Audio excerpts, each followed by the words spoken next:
open road പിന്നെ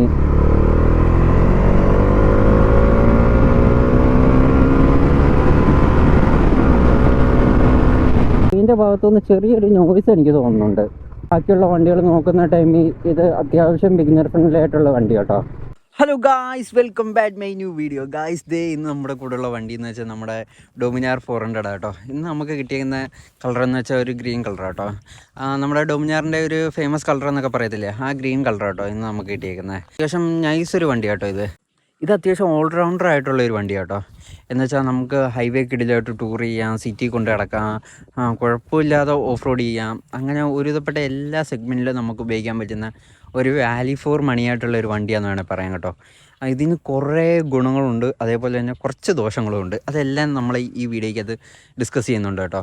നമുക്ക് first looks ചെയ്യുന്ന തന്നെ തുടങ്ങാം. നമ്മൾ ഫ്രണ്ട് ഹെഡ്ലൈറ്റ്സ് നോക്കുന്ന ടൈമിൽ ഈ സെഗ്മെൻറ്റിൽ തന്നെ one of the powerful headlight unit ആട്ടോ ഇതിനകത്ത് വന്നേക്കുന്നത്. കിടിലൻ ലൈറ്റ്സ് ആട്ടോ. അതിൻ്റെ കാര്യത്തിലൊന്നും യാതൊരു കുഴപ്പമില്ല, എനിക്കിഷ്ടപ്പെട്ട ലൈറ്റ്സ്, കിടിലൻ ലൈറ്റ്സ് ആട്ടോ.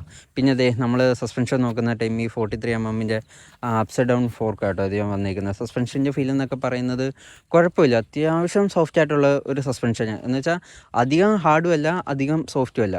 പിന്നെ ആണെങ്കിൽ നമ്മൾ ഫ്രണ്ട് ടയർ നോക്കുന്ന ടൈമിലാണെങ്കിൽ 110/70 R17 ടയേഴ്സ് ആട്ടോ വന്നേക്കുന്നത്. റേഡിയൽ ടയേഴ്സ് ആട്ടോ അതിനകത്ത് വന്നേക്കുന്നത്. ഇവിടെ ആണെങ്കിൽ നമ്മുടെ റേഡിയേറ്ററും കാര്യങ്ങളൊക്കെ വന്നപ്പോൾ ഉണ്ട്. എന്ന് വെച്ചാൽ ഒരു മിഡ് സെഗ്മെൻറ്റ് നിൽക്കുന്ന ഒരു സസ്പെൻഷൻ യൂണിറ്റാന്ന് പറഞ്ഞാൽ പറയാം. പിന്നെ നമ്മൾ ഇൻഡിക്കേറ്റേഴ്സൊക്കെ നോക്കുന്ന ടൈം നമ്മൾ ഡ്യൂക്കിലൊക്കെ കണ്ടേക്കുന്നില്ല, അതേപോലത്തെ ഒരു ഇൻഡിക്കേറ്റേഴ്സ് ആട്ടോ ഇത് വന്നേക്കുന്നത്. പിന്നെ ചെറിയൊരു സാരി ഗാർഡ് സംഭവം വന്നപ്പോൾ ഉണ്ട്. നമ്മളാണെങ്കിൽ ടാങ്ക് നോക്കുന്ന ടൈമിലാണെങ്കിൽ ഒരു 30 ലിറ്റേഴ്സിൻ്റെ ടാങ്ക് ആട്ടോ ഇതിനകത്ത് വന്നേക്കുന്നത്. അത്യാവശ്യം നമ്മൾ മാനമര്യാദയ്ക്കൊക്കെ ഓടിക്കുകയാണെങ്കിൽ കുഴപ്പമില്ലാത്ത ഒരു മൈലേജും കാര്യങ്ങളൊക്കെ ഇതിൽ നിന്ന് കിട്ടും കേട്ടോ. അങ്ങനെ നോക്കുന്ന ടൈമിൽ കുഴപ്പമില്ലാത്തൊരു ടാങ്ക് റേഞ്ച് നമുക്ക് കിട്ടുന്നത് കേട്ടോ. സ്പെക്സൊക്കെ വന്നേക്കുന്ന നമ്മളിരിക്കുന്നതിൻ്റെ നേരെ താഴത്തായിട്ട് തന്നെ നമ്മൾ KTMലൊക്കെ കിടപ്പില്ല, ഏകദേശം അതേ കണക്ക് തന്നെ. നമ്മൾ സീറ്റ് നോക്കുന്ന ടൈമിൽ അത്യാവശ്യം കുഴപ്പമില്ലാത്ത സീറ്റ് കേട്ടോ. അത്യാവശ്യം നല്ല കംഫോർട്ടായിട്ടുള്ള സീറ്റാണെന്ന് പറയാം. എന്ന് വെച്ചാൽ നമ്മൾ ഹിമാലയൻ്റെ അത്രയും ഒരു കംഫോർട്ട് ഇതിനകത്ത് പ്രതീക്ഷിക്കല്, എന്നാലും കുഴപ്പമില്ല. ഇതിനകത്ത് ഡൊമിനാറിൻ്റെ ചെറിയൊരു ലോഗോയും കാര്യങ്ങളൊക്കെ കൊടുത്തപ്പോൾ നമ്മൾ പില്ലിയൻ സീറ്റ് നോക്കുന്ന ടൈമിൽ അത്യാവശ്യം നല്ലൊരു പില്ലിയൻ സീറ്റ് കേട്ടോ. ഇതിനകത്ത് ചെറിയ ഗ്രാബ് റെയിൽ സെറ്റപ്പും വരുന്നുണ്ടായിരുന്നു, അതിപ്പം ഊരി മാറ്റിയേക്കുക. ഇവിടെ നോക്കുന്ന ടൈമിലാണെങ്കിൽ 230mm ഡിസ്ക് റോട്ടേഴ്സും കാണാൻ പറ്റും കേട്ടോ. ഒരു ഡബിൾ ബാരലായിട്ടുള്ള ഒരു എക്സോസ്റ്റ് കേട്ടോ വന്നേക്കുന്നത്. 2 എക്സോസ്റ്റ് ഉണ്ട്. ആ എക്സോസ്റ്റിലൊക്കെ നോക്കുന്ന ടൈമിൽ അത്യാവശ്യം നല്ല ലൗഡായിട്ടുള്ള എക്സോസ്റ്റ് കേട്ടോ. നമ്മൾ ബാക്കിലത്തെ ടയർ സൈസ് നോക്കുന്ന ടൈമിലാണെങ്കിൽ 150, 60, R17 ടയേഴ്സ് ആട്ടോ വന്നേക്കുന്നത്. ബാക്കിലും റേഡിയൽ ടയേഴ്സ് ആട്ടോ വന്നേക്കുന്നത്. ഇപ്പോൾ സ്റ്റോക്ക് വരുന്ന ടയേഴ്സ് എന്ന് വെച്ചാൽ MRFൻ്റെ ടയേഴ്സാണ് ഈ സ്റ്റോക്ക് വന്നേക്കുന്നത്. അപ്പം വണ്ടി കയറിയിരിക്കുന്ന ടൈമിലാണെങ്കിൽ ഇവിടെ ഒരു സീറ്റ് ഹൈറ്റ് വരുന്ന ഒരു 800mm ആട്ടോ വണ്ടിയുടെ സീറ്റ് ഹൈറ്റ് വരുന്നത്. എൻ്റെ ഹൈറ്റ് വരുന്നത് ഏകദേശം 5.5. അത് വെച്ചിട്ട് എനിക്ക് 2 സൈഡും ഓൾമോസ്റ്റ് പ്ലാന്റഡ് ഫുട്ടുണ്ട്, എന്നാലും 2 കാലും പൂർണ്ണമായിട്ട് കുത്താൻ പറ്റത്തില്ല. നമുക്കിനി മീറ്റർ നോക്കാം. സൈഡ് സ്റ്റാൻഡ് വാണിങ് കാണിച്ചപ്പോൾ ഉണ്ട് കേട്ടോ. സ്റ്റാൻഡ് കെട്ടി ഇത് ഇനി വന്നേക്കുന്ന കാര്യങ്ങളെന്ന് വെച്ചാൽ ഇവിടെ ഒരു ഫ്യൂൽ ഗേജ് വന്നപ്പോൾ ഉണ്ട്. പിന്നെ എനിക്ക് ഇവിടെ ഒരു ഓഡോമീറ്റർ ഉണ്ട്, ഇവിടെ ടാക്കോമീറ്റർ ഉണ്ട്. പിന്നെ ഗിയർ പൊസിഷൻ ഇൻഡിക്കേറ്റർ വരുന്നുണ്ട്, അതിവിടെ കേട്ടോ വരുന്നത്. പിന്നെ ടൈം കാണിക്കുന്നുണ്ട്, ഓഡോമീറ്റർ കാണിക്കുന്നുണ്ട്. അതെല്ലാം നമ്മൾ സെറ്റ് ചെയ്യുന്നത് ഇവിടെ. കണ്ടില്ല, ട്രിപ്പ് 1, ട്രിപ്പ് 2, ഇൻഫർമേഷൻ, അങ്ങനെ കുറേ സംഭവങ്ങളാണ് ഇവിടെ വന്നേക്കുന്നത്. ഒരുവിധപ്പെട്ട കാര്യങ്ങളെല്ലാം ഇതിനകത്ത് വരുന്നുണ്ട് കേട്ടോ. പിന്നെ ബ്ലൂടൂത്ത് കണക്ട് ചെയ്യാൻ പറ്റത്തില്ല, അങ്ങനെ കുറച്ചുള്ള പ്രശ്നങ്ങളേ ഉള്ളൂ. വേറെ അതർവൈസ് ഓക്കെ, വേറെ സീനൊന്നുമില്ല. പിന്നെ നമ്മൾ ഹാൻഡിൽ നോക്കുന്ന ടൈമിൽ ഇവിടെ ആണെങ്കിൽ ഒരു കിൽ സ്വിച്ച് വന്നപ്പോൾ ഉണ്ട്. ഇവിടെ ആണെങ്കിൽ നമ്മുടെ ലൈറ്റിൻ്റെ സ്വിച്ച് ആട്ടോ ഇവിടെ വന്നേക്കുന്നത്. പിന്നെ ആണെങ്കിൽ ഇവിടെ ഇഗ്നിഷൻ വന്നപ്പോൾ ഉണ്ട്. ഇവിടെ ഈ പാസ് സ്വിച്ച് ഉണ്ട്, ഡിമ്മ്, ബ്രൈറ്റ്, ഇൻഡിക്കേറ്റർ, ഹോണ്, ഇങ്ങനെ കുറച്ച് സംഭവങ്ങളാട്ടോ ഇതിനകത്ത് വന്നേക്കുന്നത്. പിന്നെ ആണെങ്കിൽ ഇവിടെ ഒരു ചാർജിങ് സോക്കറ്റും കൊടുത്തപ്പോൾ ഉണ്ട് കേട്ടോ. മിറർ നോക്കുന്ന ടൈമിൽ മിറർ അത്യാവശ്യം ടൈറ്റായിട്ടുള്ള മിററാട്ടോ. ഞാനാണെങ്കിൽ എൻ്റെ കഴിഞ്ഞ റിവ്യൂവിനകത്ത് വേറൊരു സംഭവം പറഞ്ഞായിരുന്നു. ഈ മിറർ കൊടുക്കാൻ വേറൊരു കാരണമുണ്ട്. നേരത്തെ ഈ ഫസ്റ്റ് ജനറേഷൻ ഡൊമിനാറിനകത്ത് വന്നേക്കുന്ന മിറർ എന്ന് വെച്ചാൽ വെറും ഒരു ഷോകം മിറർ കേട്ടോ. എന്ന് വെച്ചാൽ വണ്ടി അത്യാവശ്യം ഒരു കൈ കൊടുത്ത് കഴിയുമ്പോഴത്തേക്ക് വണ്ടിയുടെ വൈബ്രേഷൻ കൊണ്ടിട്ട് ഈ മിറർ ഉണ്ടല്ലോ, മിറർ അകത്തോട്ട് ഇങ്ങനെ വലിയുന്ന ഒരു സീനുണ്ട്. അതിപ്പോൾ ഇതിനകത്തില്ല കേട്ടോ. ഇത്രയും ഉള്ള ഒരു മിറർ കൊടുത്തോണ്ടുള്ള ഉപകാരം എന്ന് വെച്ചാൽ നമ്മൾ വൈബ്രേഷൻ അധികം മിററിനകത്ത് അറിയത്തില്ല. എന്ന് വെച്ചാൽ വണ്ടിക്കകത്ത് വൈബ്രേഷൻ കുറഞ്ഞുകൊണ്ടല്ല, സ്റ്റിൽ വണ്ടിക്കകത്ത് വൈബ്രേഷൻ ഇപ്പോഴും ഉണ്ട്. അതെൻ്റെ കഴിഞ്ഞ വീഡിയോയ്ക്കകത്ത് ഞാൻ പറഞ്ഞേ. നമുക്ക് വണ്ടിയുടെ റൈഡിംഗ് പോസ്റ്റർ എങ്ങനെയാണെന്ന് നോക്കാം കേട്ടോ. ഇതാണ് എൻ്റെ നോർമൽ റൈഡിങ് സ്റ്റാൻസ്. അതിനകത്തൊന്ന് കുറച്ച് ഒന്ന് ഫ്രണ്ടിലോട്ട് ലീൻ ചെയ്ത് ഇരിക്കണം. എന്നുവെച്ചാൽ അത്രയ്ക്ക് ലീനൊന്നുമില്ല, ഒരു സ്പോർട്സ് ബൈക്ക് നമ്മൾ ഇരിക്കുന്ന അത്രയും ലീനോ കാര്യങ്ങളൊന്നുമില്ല. എന്നാലും ചെറിയൊരു പൊടിക്കൊരു ലീനുണ്ട് കേട്ടോ. വണ്ടിയുടെ ഒരു റൈഡ് ഫീൽ എന്നൊക്കെ വെച്ചാലേ വണ്ടി അത്യാവശ്യം ശാന്തനായിട്ടുള്ള ഒരു വണ്ടിയെന്ന് വേണമെങ്കിൽ പറയാം. എന്നുവെച്ചാൽ നമ്മൾ 400 cc ബാക്കിയുള്ള വണ്ടികൾ നോക്കുന്ന ടൈമിൽ ഇത് അത്യാവശ്യം ബിഗിനർ ഫ്രണ്ട്ലി ആയിട്ടുള്ള വണ്ടി കേട്ടോ. അത്യാവശ്യം വണ്ടിക്ക് നല്ല വെയിറ്റ് ഉണ്ട്. ഏകദേശം 80 കിലോയ്ക്ക് അടുത്താണ് വണ്ടിയുടെ വെയിറ്റ് വന്നിരിക്കുന്നത്. പക്ഷേ നമ്മൾ ഓടിച്ച് തുടങ്ങുന്ന ടൈമിൽ ആ വെയിറ്റ് ഒന്നും നമ്മൾ അറിയത്തില്ല കേട്ടോ. സിമ്പിളായിട്ട് നമുക്ക് കൊണ്ടു നടക്കാൻ പറ്റുന്നൊരു വണ്ടിയാണ്. വണ്ടി ഓടിച്ച് കഴിയുമ്പോൾ എനിക്ക് നോട്ടീസ് ചെയ്യാൻ പറ്റിയൊരു കാര്യം എന്ന് വെച്ചാൽ വണ്ടിയുടെ ചെയിൻ്റെ ഭാഗത്തുനിന്ന് ചെറിയൊരു അടി എനിക്ക് തോന്നുന്നുണ്ട് കേട്ടോ. ഉള്ള ഒരു ചെറിയൊരു സീനായിട്ടുള്ളത് എന്നുവെച്ചാൽ അങ്ങനെ കാര്യമായിട്ടുള്ള അടിയൊന്നുമില്ല. ചെയിൻ്റെ ഭാഗത്തുനിന്ന് ചെറിയൊരു നോയ്സ് എനിക്ക് തോന്നുന്നുണ്ട്. ഇത് എന്തുകൊണ്ടാണെന്ന് എനിക്കറിയത്തില്ല. ഇത് ചെയിനൊക്കെ ലൂബ് ചെയ്തേ എന്നാലും ചെറിയൊരു സൗണ്ട് പോലെ കേൾക്കുന്നുണ്ട് കേട്ടോ. എന്താണെന്ന് എനിക്കറിയില്ല. ഇതേപോലെയുള്ള പൊട്ടിപ്പൊളിച്ച റോഡിൽ കൂടെ പോകുമ്പോൾ നമുക്ക് പ്രത്യേകിച്ച് ഒരു ഡിസ്കംഫർട്ടൊന്നും തോന്നുന്നില്ല കേട്ടോ. നമ്മൾ കഴിഞ്ഞ ദിവസം ഓടിച്ച KTM-ൻ്റെ 390 ഓടിച്ചില്ല, അതിൻ്റെ സസ്പെൻഷൻ വെച്ച് നോക്കുമ്പം ഇത് ഭയങ്കര സോഫ്റ്റ് ആയിട്ടുള്ള ഒരു സസ്പെൻഷൻ കേട്ടോ. എന്നുവെച്ചാൽ അതിനെക്കാട്ടി സോഫ്റ്റാണ് എന്ന് വെച്ച് ബാക്കിയുള്ള ഒരു ഹിമാലയൻ വെച്ചൊന്നും കമ്പയർ ചെയ്യല്ലേ. ഹിമാലയൻ്റെ അത്രയും സോഫ്റ്റ് ഒന്നുമല്ല ഇതിൻ്റെ സസ്പെൻഷൻ. ഞാനിപ്പോൾ 4ാമത്തെ ഗിയർ 46 സ്പീഡിലാണ് കേട്ടോ പോകുന്നത്. വണ്ടിയുടെ ഭാഗത്തുനിന്ന് നോക്കിങ്ങോ കാര്യങ്ങളോ ഒന്നുമില്ല. ഞാൻ ആദ്യം തന്നെ പറഞ്ഞില്ലേ, വണ്ടിയാണെങ്കിൽ ഒരു അത്യാവശ്യം ഒരു ബിഗിനർ ഫ്രണ്ട്ലി ആയിട്ടുള്ള വണ്ടിയാണ്. എന്നുവെച്ചാൽ നമ്മളൊരു 400 cc നോക്കുന്ന ടൈമിൽ വണ്ടി അത്യാവശ്യം ബിഗിനർ ഫ്രണ്ട്ലിയാണ്. 390യുടെ അത്രയും പവർഫുൾ ഒന്നുമല്ല. 390യുടെ അത്രയും പവർ ഔട്ട്പുട്ട് ഈ വണ്ടി ഉണ്ടാക്കുന്നില്ല. പവർ ടു വെയിറ്റ് റേഷ്യോ നോക്കിയാലും ഈ വണ്ടിക്ക് അത്യാവശ്യം വെയിറ്റ് ഉണ്ട്. നമ്മുടെ 390ക്ക് വെയിറ്റ് കുറവാണ്. അതിന് ഏകദേശം ഒരു 34 bhp-യോളം വണ്ടിക്ക് വരുന്നുണ്ട്. ഏകദേശം 40 bhp-ക്ക് അടുത്ത് ഇതിന് വരുന്നുള്ളൂ. പക്ഷേ ഇതിന് അത്യാവശ്യം വെയിറ്റും ഉണ്ട്. ഈ വണ്ടി എന്ന് വെച്ചാൽ അത്യാവശ്യം 24 മണിയായിട്ടുള്ള ഒരു വണ്ടിയാണെന്നാണ് പറയാം കേട്ടോ. പിന്നെ ഇതിൻ്റെ ക്ലച്ച് ഫീല് നമ്മൾ നോക്കുന്ന ടൈമിൽ ക്ലച്ച് ഫീലൊക്കെ അത്യാവശ്യം കൊള്ളാം കേട്ടോ. അത്യാവശ്യം സോഫ്റ്റ് ആയിട്ടുള്ളൊരു ക്ലച്ച് ഫീലാണ് കേട്ടോ. നമ്മൾ ഗിയർ ബോക്സ് നോക്കുന്ന ടൈമിലും അത്യാവശ്യം സോഫ്റ്റാണ് കേട്ടോ. അതിൻ്റെ ഭാഗത്തൊന്നും യാതൊരു കുഴപ്പമില്ല. കോർണറിങ്ങിൻ്റെ ഒരു ഫീലൊക്കെ ചോദിച്ചു കഴിഞ്ഞാൽ അത്രയ്ക്കൊരു കോർണർ ഫ്രണ്ട്ലി ആയിട്ടുള്ള ഒരു മോട്ടോർ സൈക്കിൾ അല്ല കേട്ടോ. ഒന്നാമത്തെ കാര്യം എന്ന് വെച്ചാൽ ഇത്ര വെയിറ്റ് ഉണ്ട് ഈ ബൈക്കിന്. പിന്നെ രണ്ടാമത്തെ കാര്യം എന്ന് വെച്ചാൽ ഇത് വന്നിരിക്കുന്ന ടയർ അത്രയ്ക്ക് ഒരു സുഖമില്ലാത്ത ടയറാണ് കേട്ടോ. MRF-ൻ്റെ ടയറാണ്. അത്രയ്ക്ക് ഗ്രിപ്പോ കാര്യങ്ങളോ ഒന്നും ഈ വണ്ടി തരുന്നില്ല. ഗിയർ ബോക്സിൻ്റെ കാര്യം നോക്കിയാലും ഗിയർ ബോക്സ് ഓക്കെ കേട്ടോ. നമുക്ക് ഫോൾസ് നോട്ടീസോ കാര്യങ്ങളോ ഒന്നും തന്നെ കിട്ടുന്നില്ല. ആ കാര്യത്തിലൊക്കെ വണ്ടി ഓക്കെ. പിന്നെ നമുക്കിനി ബ്രേക്സിനെ പറ്റി സംസാരിക്കാം. ബ്രേക്സിനെ പറ്റി സംസാരിക്കുന്ന ടൈമിൽ ബ്രേക്സ് അത്രയ്ക്ക് കിടിലമെന്ന് ഞാൻ പറയത്തില്ല. എന്നുവെച്ചാൽ വണ്ടിയെ പിടിച്ചു നിർത്താനുള്ള ബ്രേക്ക് ഉണ്ട്.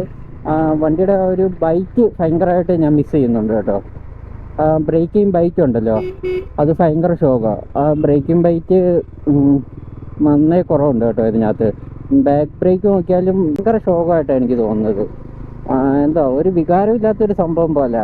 ആദ്യം തന്നെ ഞാൻ പറഞ്ഞ ഇതൊരു ഓൾറൗണ്ടർ മോട്ടോർ സൈക്കിളാണ്. പറയാനുള്ള കാരണം എന്ന് വെച്ചാൽ ഇത് അത്യാവശ്യം ഓഫ് റോഡ് നമുക്ക് ഉണ്ടാകും. ഹൈവേ കിടിലുമായിട്ട് ടൂർ ചെയ്യുക, നമുക്ക് സിറ്റിയിലാണെങ്കിൽ കുഴപ്പമില്ല, ഓടിച്ചുകൊണ്ട് നടക്കാം. അങ്ങനെയൊക്കെ പറ്റുന്ന ഒരു നൈസ് ആയിട്ടുള്ള ഒരു മോട്ടോർ സൈക്കിളാണ് കേട്ടോ.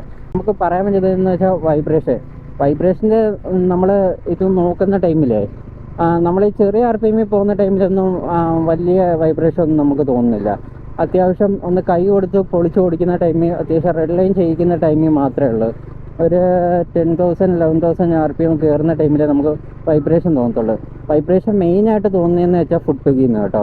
ഫുഡ് പെഗിൻ്റെ ഭാഗത്തുനിന്ന് എനിക്ക് മെയിനായിട്ടുള്ള ഒരു വൈബ്രേഷൻ തോന്നുന്നത്. പിന്നെ ഈ ഹാൻഡിൽ ബാറിൻ്റെ അവിടെ, പിന്നെ ഈ ടാങ്കിൻ്റെ ഈ ഒരു ഭാഗമില്ല, നമ്മൾ ഈ തൈസ് വെക്കുന്നത് അവിടെ ആയിട്ട് എനിക്ക് ചെറിയൊരു വൈബ്രേഷൻ തോന്നുന്നുണ്ട്. അതാണ് വൈബ്രേഷനെ പറ്റി പറയാനുള്ളത്. വണ്ടിയുടെ പെർഫോമൻസ് ഞാൻ ഒന്ന് കാണിച്ചു തരാം.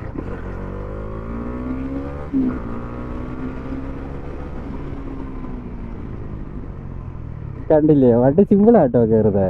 വണ്ടി സിമ്പിളായിട്ടാണ് കയറി പോകുന്നത്. അതൊന്ന് ചോദിച്ചു. ഇവിടെ അടുത്തൊരു ഓപ്പൺ റോഡ് ഉണ്ടോ നമുക്ക് നോക്കാം.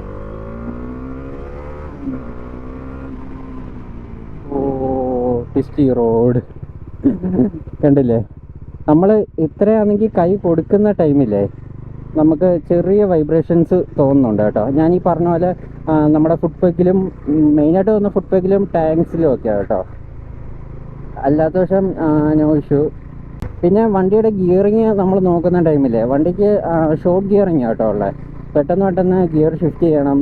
നമ്മൾ പെട്ടെന്ന് ഒബ്സ്റ്റക്കിൾസ് വരുവാണെങ്കിൽ ഗിയർ ഡൗൺ ചെയ്ത് കൊടുത്ത് വണ്ടി എടുത്തുകൊണ്ട് പോകണം. നമ്മൾ ഈ ഹിമാലയനിലെ പോലൊക്കെ ഇയർലി ടോർക്ക് ചെയ്യുന്ന ഒരു ക്യാരക്ടറുള്ള വണ്ടിയൊന്നും അല്ലത്. ഈ 400 cc സെഗ്മെൻറ്റ് നമ്മൾ നോക്കുന്ന ടൈമിൽ നമുക്ക് മെയിനായിട്ടുള്ളത് നമ്മുടെ 390 ഉണ്ട്, പിന്നെ ഹിമാലയൻ ഉണ്ട്. ഇപ്പം 390 ഹിമാലയൻ ആയാലും പുതിയ വണ്ടിയാണ് ഉള്ളത്. അത് വെച്ച് നോക്കുന്ന ടൈമിൽ പ്രൈസിൻ്റെ കാര്യത്തിൽ നല്ല വ്യത്യാസമുണ്ട്. ഏകദേശം 1.5-2 രൂപയ്ക്കടുത്ത് 1.5-1.25 രൂപയുടെ വ്യത്യാസം ഈ വണ്ടികൾ വെച്ച് നമ്മൾ നോക്കുന്ന ടൈമിൽ നമുക്ക് വരുന്നുണ്ട് കേട്ടോ. അത് വെച്ച് നോക്കുന്ന ടൈമിൽ ഈ വണ്ടി ഭയങ്കര വാല്യൂ ഫോർ മണി ആയിട്ടുള്ള ഒരു ഇതാണ് കേട്ടോ. മൈലേജിനെ പറ്റി നോക്കുന്ന ടൈമിൽ കിട്ടിയൊരു മൈലേജ് ഫിഗേഴ്സ് എന്നൊക്കെ വെച്ചാൽ ഒരു 25 to 28 ഒക്കെ കേട്ടോ. അത്രയൊക്കെയാണ് എനിക്ക് കിട്ടിയേക്കുന്നൊരു മൈലേജ് ഫിഗേഴ്സ്. അത്യാവശ്യം പൊളിച്ചു കൊടുക്കുകയാണെങ്കിൽ അത്രയൊക്കെ തന്നെ കിട്ടത്തുള്ളൂ, അതിലും താഴെ പോകാൻ ചാൻസ് ഉള്ളൂ കേട്ടോ. ഇതിൽ മേളിലൊക്കെ കിട്ടണമെങ്കിൽ അത്യാവശ്യം മനമര്യാദയ്ക്ക് തന്നെ ഓടിക്കണം. ഓപ്പൺ റോഡ്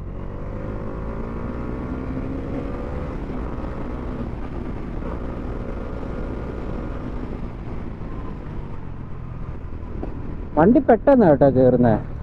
എന്നുവെച്ചാൽ ഒരു KTM കയറുന്ന അത്രയും ക്വിക്കായിട്ടല്ല വണ്ടി കയറുന്നത്, അന്നെങ്കിൽ പോലും വണ്ടി പെട്ടെന്ന് തന്നെ കയറുന്നുണ്ട് കേട്ടോ. വണ്ടി പെട്ടെന്ന് തന്നെ പിക്ക് ചെയ്യുന്നുണ്ട്, ആ കാര്യത്തിലൊന്നും നോ ഇഷ്യൂ. കൺട്രോൾ പിന്നെ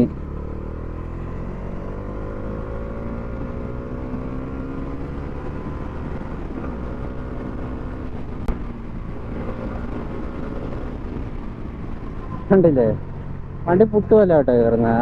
പിന്നെ ഇനി ആർക്കൊക്കെ പറ്റിയ വണ്ടി, ആരൊക്കെ ഈ വണ്ടിയിലേക്ക് നോക്കണ്ടേന്നുള്ള കാര്യം ഞാൻ പറഞ്ഞുതരാം. നിങ്ങൾ അത്യാവശ്യം ഹൈവേയിലാണെങ്കിൽ നല്ല രീതിക്ക് ടൂർ ചെയ്യണം, പവർഫുൾ ആയിട്ടുള്ള ഒരു ബൈക്ക് വേണം, ഒന്നെങ്കിലും അത്യാവശ്യം മെയിൻറ്റെയിൻ ചെയ്യാൻ എളുപ്പമുള്ളൊരു വണ്ടിയായിരിക്കണം. അങ്ങനെയൊക്കെ നോക്കുന്നവർക്ക് പറ്റിയൊരു വണ്ടി കേട്ടോ. നിങ്ങൾക്ക് സിറ്റിയിൽ ഓടിക്കണം, ഹൈവേയിൽ ഓടിക്കണം, ഒരുവിധം ചെറിയ ചെറിയ ഓഫ് റോഡൊക്കെ ചെയ്യണം, അതിനൊക്കെ പറ്റിയിട്ടുള്ള ഒരു നൈസ് വണ്ടി കേട്ടോ. ഇത് പിന്നെ വേറൊരു സംഭവമുണ്ട്, ഈ ഒരു നമ്മുടെ അപ്സൈഡ് ഡൗൺ ഫോർക്ക് ഉള്ള ഈ വേരിയൻ്റ് ഇറങ്ങിയിട്ട് ഇപ്പം കുറച്ച് നാളായി. അത് കഴിഞ്ഞിട്ട് ഇതിൻ്റെ ഭാഗത്തുനിന്ന് യാതൊരു അപ്ഡേറ്റോ കാര്യങ്ങളോ ഒന്നും വന്നിട്ടില്ല ഈ വണ്ടിയുടെ ഭാഗത്തുനിന്ന്. അങ്ങനെയൊക്കെയുള്ള ചെറിയ ചെറിയ പോരായ്മകളുണ്ട്. പിന്നെ സർവീസ് കോസ്റ്റ് നോക്കുന്ന ടൈമിലായാലും ഏകദേശം ഒരു 2000 റുപ്പീസിനകത്തെ നമ്മുടെ ഫസ്റ്റ് സർവീസ് അത്രയേ വരുത്തുള്ളൂ. അതിൽ മെയിനായിട്ട് എൻജിൻ ഓയിൽ ഫിൽറ്റർ അങ്ങനെയുള്ള കാര്യങ്ങളൊക്കെ ചേഞ്ച് ചെയ്യുന്നത്, അല്ലാതെ ലേബർ ഫ്രീ ആട്ടോ.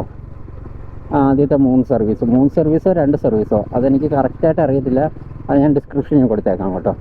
ടൈറ്റ് ട്രാഫിക്കിലൊക്കെ ഓടിക്കുന്ന ടൈമിൽ നമുക്ക് പെട്ടെന്ന് ടയേർഡാവും കേട്ടോ. എന്നുവെച്ചാൽ ഷോർട്ട് ഗിയറിംഗ് ആണ് ഞാൻ പറഞ്ഞില്ലേ, അതുകൊണ്ട് പെട്ടെന്ന് നമ്മൾ ഗിയർ ഷിഫ്റ്റ് ചെയ്യേണ്ടി വരും. അങ്ങനെയൊക്കെയുള്ള ചെറിയ ഒരു പോരായ്മയില്ല, വണ്ടിയുടെ ഒരു ക്യാരക്ടർ അങ്ങനെയാണ്. അപ്പോൾ ഗൈസ് ഇത്രയൊക്കെ തന്നെയുള്ളൂ നമ്മുടെ ഈ വീഡിയോ ഇഷ്ടപ്പെട്ടെന്ന് ഞാൻ വിചാരിക്കുന്നു. വീഡിയോ ഇഷ്ടപ്പെട്ട് കഴിഞ്ഞാൽ ലൈക്ക് ചെയ്യുക, ഷെയർ ചെയ്യുക, സബ്സ്ക്രൈബ് ചെയ്യുക, പിന്നെ ബെല്ലൈക്കൺ കൂടെ നിൽക്കുക. നമുക്ക് അടുത്ത വീഡിയോ ആയിട്ട് അടുത്ത ദിവസം കാണാം. അതുവരേക്കും ബായ്.